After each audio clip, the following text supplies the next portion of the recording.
Inside the walls of Marcy Correctional Facility, power isn't just enforced, it's worn like armor. But on one cold December night, that armor became a weapon, and a man named Robert Brooks would never walk out alive. What followed would shake New York's prison system to its core and prove one haunting truth. No uniform, no badge, no authority is above consequence. Robert Brooks wasn't perfect. He had a past, a man serving 12 years for a first-degree assault. But those who knew him said prison changed him. He found faith. He kept to himself. He counted days quietly, dreaming of seeing his mother again. "Friend," he told me, "I'm not that man anymore. I just want peace when I get out." On December 9th, 2024, Robert was transferred to Marcy Correctional Facility, a place already known for its strict officers and heavy-handed discipline. What no one knew then was that this move would mark the last day of his life. The transfer log shows Brooks arrived at Marcy around 10:43 p.m. He was handcuffed, compliant, and visibly exhausted from transport. But inside Marcy, tensions between inmates and officers were at a boiling point. Among the officers on duty that night were David Kingsley II, Matthew Gallagher, and Nicholas Kiefer, men sworn to uphold order. But according to body camera footage later recovered, order was replaced with something else: rage. The footage, though silent, speaks volumes. It shows Brooks standing, then falling, then being struck repeatedly. Punches, kicks, a man in uniform lifting him by the neck. The beating moved from the corridor to the infirmary, where it reached its fatal peak. Medical records later revealed the horror: a broken nose, ruptured spleen, a bruised liver, injuries to the groin, and blood flooded his lungs and stomach. He never stood again. Medical expert: those injuries were consistent with prolonged assault, not restraint. He was beaten to death. Robert Brooks was pronounced dead the next morning. Official reports called it a medical emergency. But inside those walls, whispers of what really happened began to leak. Initially, prison officials claimed Brooks had resisted officers and was subdued following protocol. But something didn't add up. The bruises, the swelling, the fractured bones, they painted a different story. Investigator: there were inconsistencies in their reports, details that didn't match camera timestamps. That's when we knew this wasn't a restraint gone wrong. It was a crime. When Brooks' family saw the autopsy, outrage turned to heartbreak, and heartbreak to action. They demanded justice, even if it meant taking on the entire prison system. In a rare move, a grand jury indicted 10 correctional officers in connection with Robert Brooks' death. 10 men who shared one code: silence.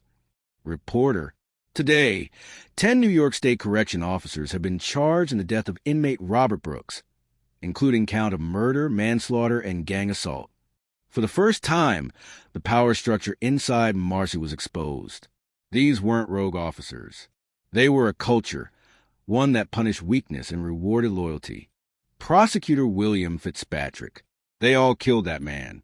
Maybe not with their fists, but with their silence. The trial began in 2025. The prosecution's star witness: the silent footage from that night. Every blow, every moment, the jury watched frame by frame. The defense argued Brooks had been uncooperative. They called the footage misleading, claiming the officers were following restraint protocol. But the video never lies. Legal analyst: the challenge of the prosecution was intent, proving that what happened wasn't an accident but murder. Former guard David Kingsley refused plea deals. He maintained his innocence, saying, quote, "I did my job." But his job had left a man dead. Judge: will the defendant please rise? Court clerk: on the charge of second-degree murder, we find the defendant, David Kingsley II, guilty. Gasps filled the courtroom. For the first time in years, a New York State correctional officer was found guilty of murder for an inmate's death. For Robert's family, it wasn't victory. It was validation that his life, though taken, still mattered. Mother: they thought nobody would care because he was an inmate, but my son was a person. But justice wasn't absolute. 2 other guards, Matthew Gallagher and Nicholas Kiefer, were acquitted on all charges. Their freedom reignited debate over accountability behind bars. Kingsley now faces up to 25 years to life in prison, the same system he once controlled. The irony wasn't lost on anyone. The Department of Corrections has since launched reforms, expanding body cam use, installing fixed cameras, and enforcing stricter training. But advocates say change is slow and often cosmetic. Civil rights attorney. Until every officer knows they're accountable, truly accountable, the cycle continues. The death of Robert Brooks became a mirror reflecting a system many prefer not to see, one where authority too easily turns to brutality. It wasn't just Kingsley on trial. It was the entire idea that behind those walls, rules can bend, that justice stops at the prison gate. The Brooks case joins a list too long, too familiar, men and women whose cries never left the concrete. Activist. Robert's story is about more than a murder. It's about a system that forgot it was built for rehabilitation, not revenge.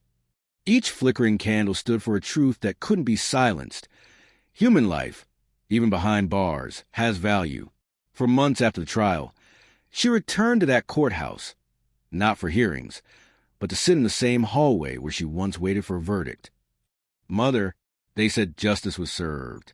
But no mother should have to bury her child this way. She continues to speak at rallies and prison reform panels. Her message is simple and searing. Power doesn't give you the right to destroy. For those still working behind bars, the Brooks case changed everything. Cameras now follow every move. The badge feels heavier. Officer, people think it's easy, but it's not. You make one bad call and it can destroy lives, theirs and yours. The uniform once meant authority. Now it also means accountability. David Kingsley will live the rest of his life in a cell not unlike the ones he once patrolled. Every clang of the door, every echoing footstep, a reminder of what power can cost. In the end, justice didn't come from vengeance. It came from truth. A truth captured by a silent camera, and a story that forced a nation to listen. Robert Brooks' name will not fade into statistics. His death stands as a warning that the line between authority and abuse is drawn by conscience, not the color of a uniform. Since Robert Brooks' death, more than a dozen correctional officers across the U.S. have faced charges for inmate abuse. Many still walk free. Justice may be slow. It may falter, but it never forgets, because sooner or later, every deed, every action, every misuse of power meets its consequence. This isn't just a story about a beating behind bars. It's a story about the weight of power and what happens when those who wear forget that it comes with responsibility. Because no matter your position in life, every action leaves a mark and every wrong finds its reckoning. Don't forget to like and subscribe to this channel for more true crime story.